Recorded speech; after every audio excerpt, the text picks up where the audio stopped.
আসসালামু আলাইকুম। আমার নাম মোহাম্মদ সাব্বির হোসেন। আমার আব্বু রিসেন্ট মারা গেছে, মৃত নাসির উদ্দিন। এটা ওনারই জমি, উনি কিনছিল 3 শতক মাটি। যার কাছে কিনছে উনি এটা আমাদের রেজিস্ট্রি দিছে 2 সপ্তাহ আগে। ওনার নাম হচ্ছে আব্দুল আলেক হোসেন। কতটুকু জমি? জমির পরিমাণ হচ্ছে 3 শতক।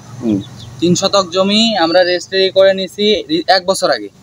1 বছর আগে রেজিস্ট্রি করার পরে আমরা এখানে একটা ঘর তৈরি করছিলাম। ঘর তৈরি করার পর এখানে দোকানের মালামাল রাখার জন্য এটা করা হচ্ছিল। মালামাল এখনো তুলতে পারি নাই, তার আগে ওরা ভাঙে দিছে। ওরা কে? ওরা হচ্ছে আপনার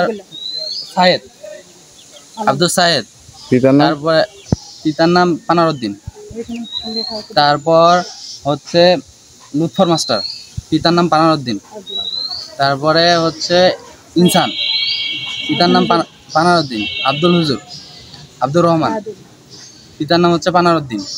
মানে এটা হচ্ছে ফ্যামিলিগত ওদের জমি। ওদের জমি ওরা নিতে পারে নাই, তো ওদের বোন আমার আব্বুর কাছে বিক্রি করছে জমিটা। এখন আমার আব্বু নাই, ওই সুবাদে ওরা আমার জমিটাকে দখল করে গাছ লাগাই দিছে।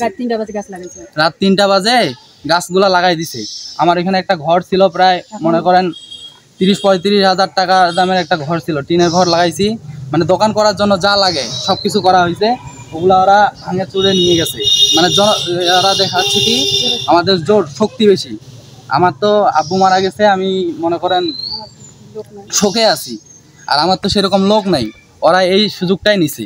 কতজন আসছিল? প্রায় 20 জনের মতো আসছে, গুন্ডা ভাড়া করে নিয়ে আসছে। কখন এটা? আজকে 2টার সময়, 17 তারিখে। 17 তারিখ, সেদিন বৃহস্পতিবার ছিল। ওরা এটা নিয়ে গেছে।